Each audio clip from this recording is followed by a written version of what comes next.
Jamais on n'aura vu un conseil municipal se servir aussi allègrement dans les taxes des contribuables. Imaginez 262 % d'augmentation et de leurs salaires et de leurs allocations.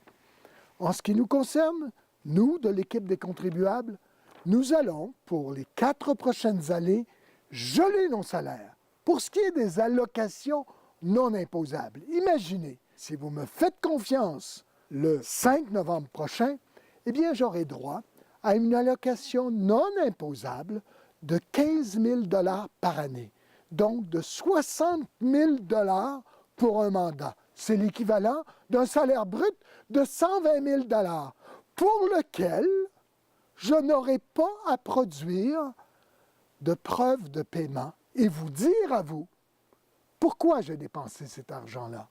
Donc, ces allocations, pour nous, nous allons geler nos salaires et les allocations vont rester ouvertes.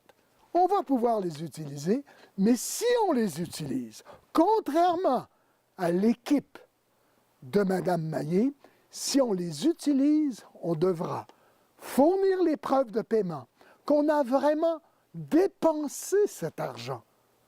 Et les preuves de paiement, les chèques qui nous auront été versés seront étalés, seront disponibles sur le site Internet de la municipalité d'Austin. Ça paraît simple comme mesure? Bien, nous serions les premiers au Québec, sinon au Canada, à le faire. Donc, voilà l'objet en ce qui concerne nos engagements pour les salaires. Mais il n'y a pas que les salaires, naturellement. Vous savez que l'administration municipale à Austin, le nombre d'employés a doublé sous l'administration Maillé. Il y en avait 6, il y en a maintenant 11. C'est donc dire que nous allons revoir les tâches et les profils de chacun, que nous allons examiner pourquoi on dépense telle chose. La population d'Austin n'a pas augmenté depuis 2009. Elle est restée à peu près stable. L'inflation n'a pas augmenté de 262 %. L'inflation a été de moins de 10 % depuis 2009. Donc, nous allons revoir les dépenses, toutes les dépenses à Austin. Parce que si on veut geler vos taxes, figurez-vous, que parce que si on donne l'exemple en gelant nos salaires et en témoignant des dépenses pour des fins d'allocation, eh bien, je pense qu'on doit faire d'autres efforts pour s'assurer vraiment que les dépenses n'exploseront plus comme ça a été le cas sous l'administration Maillé. C'est une véritable orgie, un dérapage complet dans l'ensemble des dépenses. Regardez ce dépliant que nous vous avons fait parvenir. C'est incroyable. Regardez les services de police, la sécurité, les pompiers. Ça nous coûte 1 million pour une si petite municipalité. Donc, nous allons magasiner. La régie de police, c'est une chose. La Sûreté du Québec, c'en est une autre. Dans la région, ici, 12 des 16 municipalités sont avec la Sûreté du Québec. Pourquoi n'irions-nous pas avec la Sûreté du Québec? Je ne dis pas que nous allons y aller, mais nous allons regarder, nous allons magasiner, nous allons vous assurer que vous ne paierez pas plus cher qu'il le faut pour assurer la sécurité à Austin. Il n'est pas question d'abolir la police, il n'est pas question d'abolir les pompiers. Nous n'en parlons pas des pompiers. Nous allons nous concentrer sur le service policier. Donc, les taxes, les dépenses, tout va être passé au peigne fin. Au cours des 9 années de l'administration Maillé, il n'y a pas moins de 400 000 $ en subventions qui ont été versés.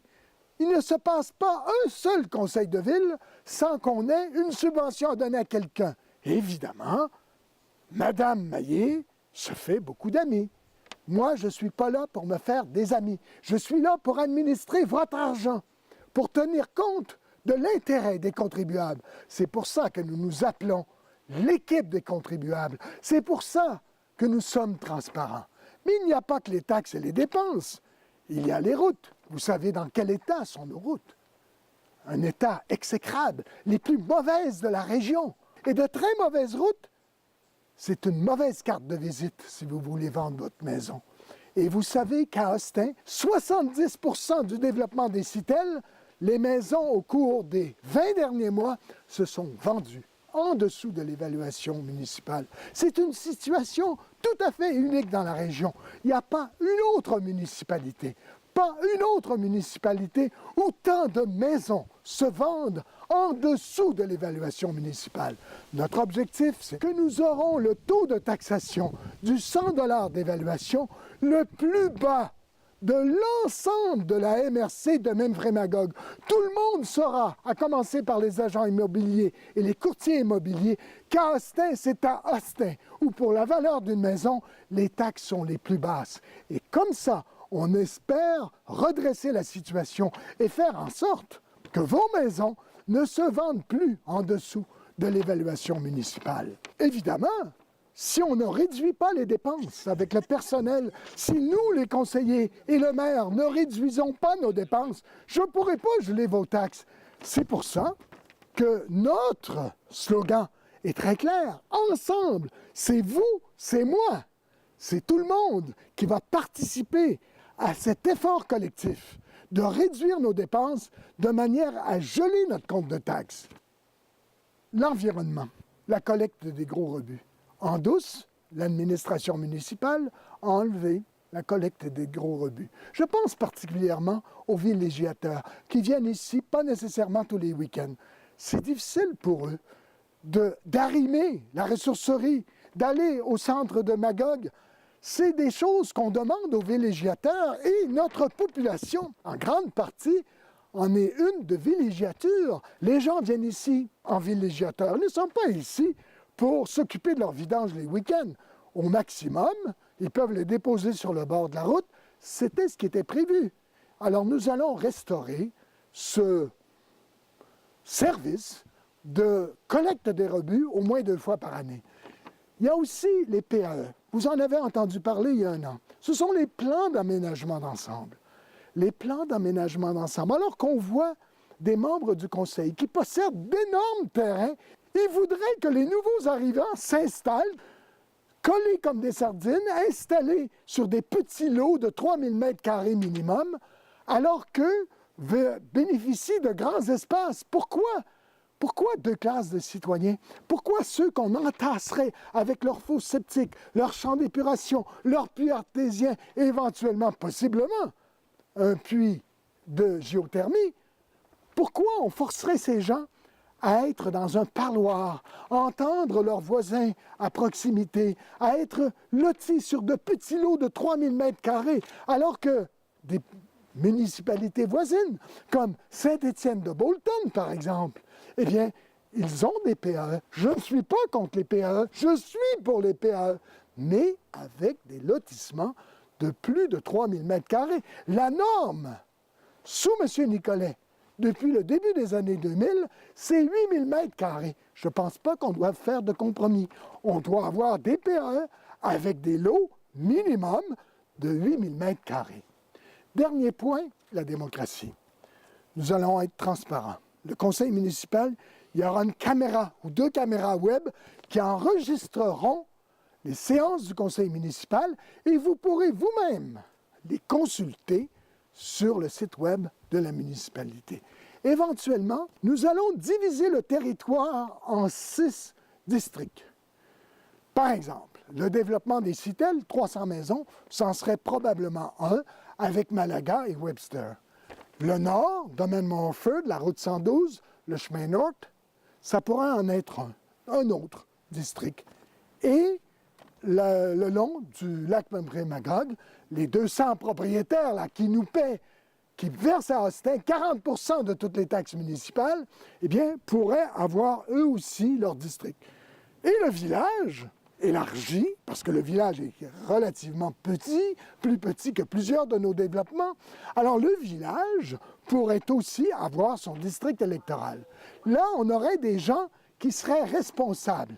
On serait 10, 20, 200 à voter, mais on aurait un conseiller, une conseillère qui serait responsable d'une partie du territoire. C'est comme ça que ça se passe au fédéral. C'est comme ça que ça se passe au provincial. Dernier point, vous avez vu les photos de nos candidats. C'est 3 hommes, 3 femmes. Nous sommes à parité. Nous sommes dans l'air du temps.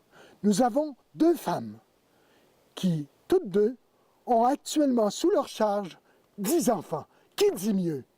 Notre politique familiale, ce ne sont pas des mots. Nous aurons des conseillers, des conseillères qui sauront quoi dire lorsqu'on parlera de politique familiale. Je m'arrête là. Je vous invite à relire notre dépliant. Il est complet. Il aborde beaucoup de questions. Il ne répondra sans doute pas à toutes vos questions. Vous avez nos coordonnées, notre courriel. N'hésitez pas à nous appeler. Nous allons vous répondre par écrit ou simplement par une conversation téléphonique ou même un rendez-vous si vous le souhaitez.